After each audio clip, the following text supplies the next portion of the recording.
Nag-umpisa sa isang banyagang kaalaman na ibinahagi at ngayon ay nagbibigay kabuhayan sa komunidad.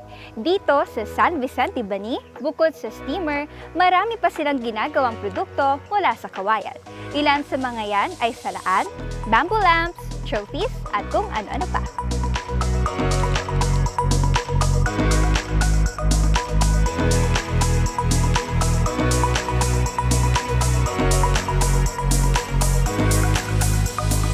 Ngayon, nagtuloy-tuloy po yung steamer na yan hanggat mga di bata pa kami noon, hanggat lumaki kami, hanggat nagkaroon kami ng pamilya.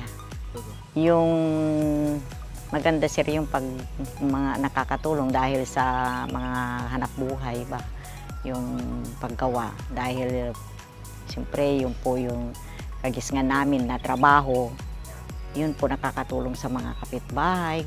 Dinideliver po namin sa Maynila. Mayroon din po dito sa Pangasinan, kahit sa Dagupan po mayroon. Presyo po ay hindi ko po masasabi dahil depende po sa size at depende po yung dinideliveran namin. Kung ano po yung pinapagawa nila, yun po ang ginagawa namin. Anong may gusto na anyayaan po kayo na bibili ng mga steamer. Yung produkto namin dito sa San Vicente, Bani, Pangasinan. Ay masaya kami sir dahil yun nahanap buhay namin.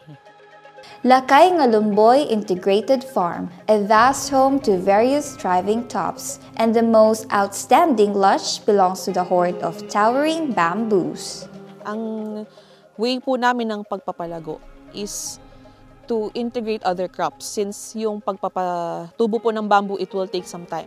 Minimum like 5-6 years.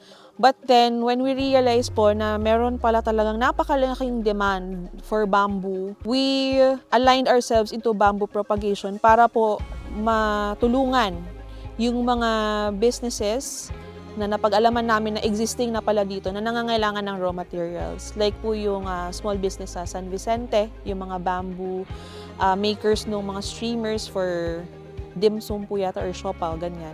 So we heard na meron na talagang shortage na nangyayari, and so we aim to align our farm to address po yung ganong deficiency sa industry ng kawayan or ng bamboo. With the flourishing of bamboo comes a hope for sustainable development of Bani's bamboo industry, that this rising tree will also boost the community's progress.